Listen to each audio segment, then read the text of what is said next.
Hello everyone, welcome to Fat 50 and Running a Marathon. This is the Thick or Thin Thursday video for the 26th of May, 2022. Well, I got on the scale very recently, discovered that I hadn't lost a single pound, yet when I look at my clothes and I look at myself, and when I go to grab fat on my side, I can see that I have clearly lost weight. So once again, the scale is not showing the signs. What I have noticed about my particular behavior is that I am eating poorly. In fact, I've been eating in the evenings much later than I should be, and I think that has to do with the fact that I'm actually seeing some um, I'm seeing some improvement from my exercising, and and prior to this very recent development of eating late in the evening, eating correctly, I'm still trying very much to hold on to my one meal a day plan, and I have been. The thing is that in the evenings, what I do is I snack really bad, and I snack very late, and it's a really bad idea.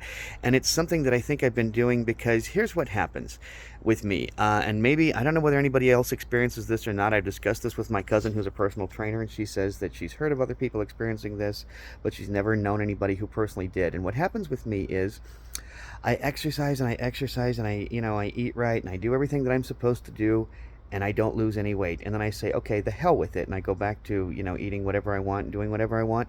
And all of a sudden I start losing weight. And as little sense as it makes, in my head, I start to think, oh, well, then I can eat whatever I want because look, I'm losing weight. Realizing it's because obviously it's because my metabolism is so very, very slow that I'm having difficulty noticing any real effects of my exercise and diet until much, much later, substantially later than most people do. And so it creates this vicious cycle whereby I start losing weight even though I've given up on doing what I'm supposed to do, and the next thing you know, I'm gaining weight again. So I think that maybe exactly what's happening here is that I've seen some improvement, and so now I'm going and I'm eating, I'm snacking late at night. I'm eating sugary snacks, and it's not a good idea, and it's not a way to go about. And I'm definitely going to be trying to change that. I'm going to be looking into what it is inside of my psyche that makes me do that to myself. And if you're somebody who does this as well, and if you're somebody who experiences the same problem that I do of working out for weeks, sometimes even months, and seeing absolutely no difference whatsoever until sometimes several months later, then let's talk about that too, and let's find out, what the story behind that is. Let's see if there's any way that we can possibly, as adults who've had incredibly slow metabolisms all of our lives, including childhood, can possibly do something to actually increase our metabolism without, fen-phen or other dangerous drugs.